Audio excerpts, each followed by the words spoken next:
Hello, Greg Pace back, and today we are talking about the new 2021 release, Old, by M. Night Shyamalan. And I have to say that M. Night is back to making bad movies. So as I said, this is the new film from M. Night Shyamalan. It was written and directed by him.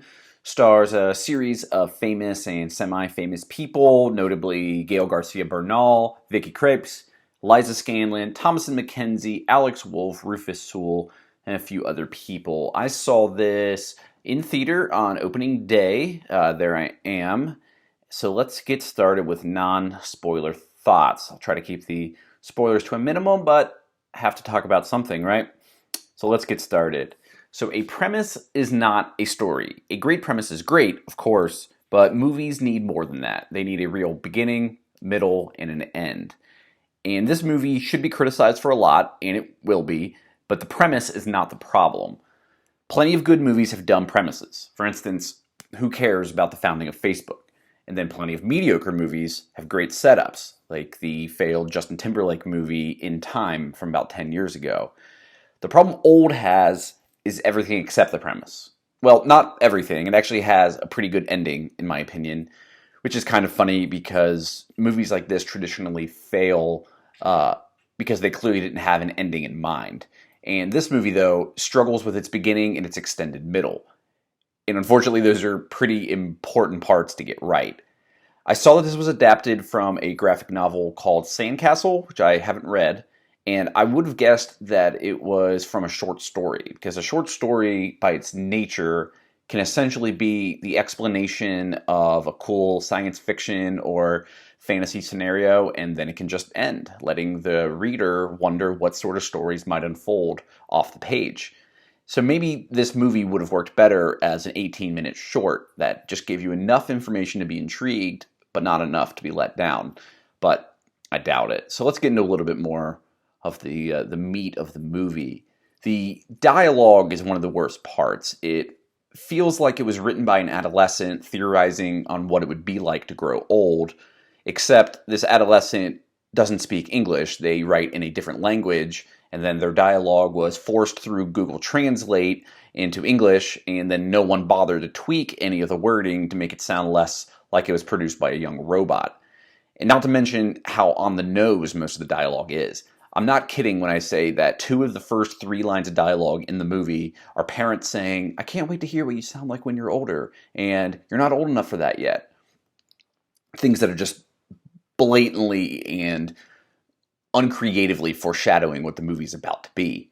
New characters awkwardly spit out what their occupations are to make sure the audience knows why they're about to start expositing information that no sane person would ever say in casual conversation. That's not weird coming from a therapist, I guess. Most disappointing are the performances, though. It's nearly impossible to make a good movie from a bad script, and there's no question that this is a bad script. But the cast didn't do the writer any favors. And this is disappointing because they are a talented cast. Have you ever watched a clip of a cast doing a table read of a new script? It can be fun, partially for the behind-the-scenes look at how these things get made, but it's also fun to compare to the finished product, to the final movie that we think of as the movie. The actors are saying the same lines in the same order, but on screen it just sounds better.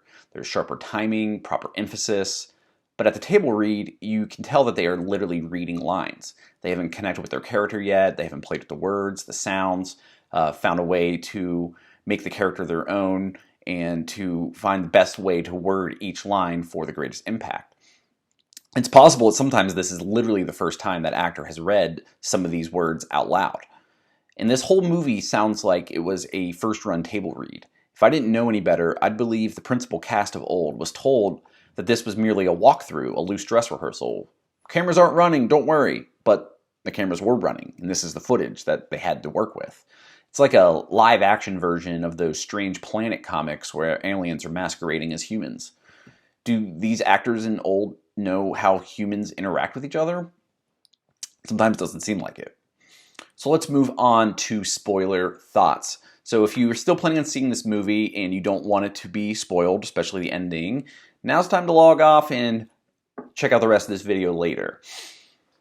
So this movie its filmmaking is just pedestrian. We all know that M. Night has a mercurial filmography with more miss than hit lately, so I wasn't shocked that this movie is a miss.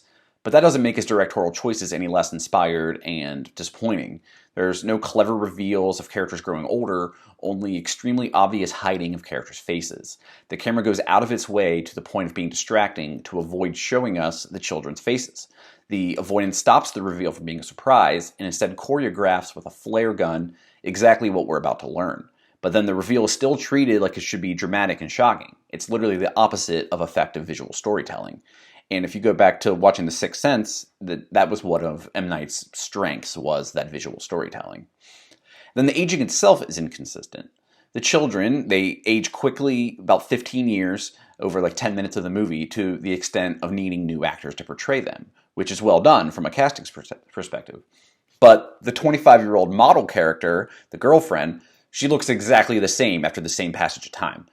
I guess we're to believe that this 25-year-old is going to look the exact same when she's 40, which I'm sure that actress would be great to hear that.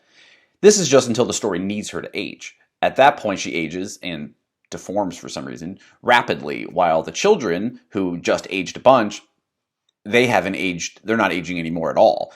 And then later, 5 scenes later, they still look the same, and several hours have gone by, but the other adults in the story, they finally start feeling and showing the effects of time, each in their own specific way, of course, which makes sense from a story.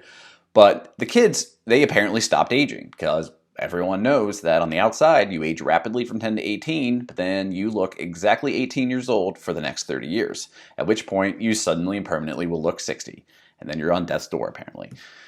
The real secret of this private beach seems to be that when you vacation there, you will age as suits which part of the story we're currently in. It's not plot armor, it's plot aging.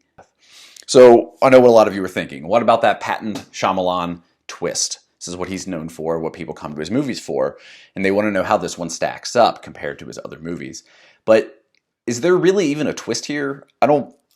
We don't have time to get into the difference between a twist and a reveal, and there is a notable difference.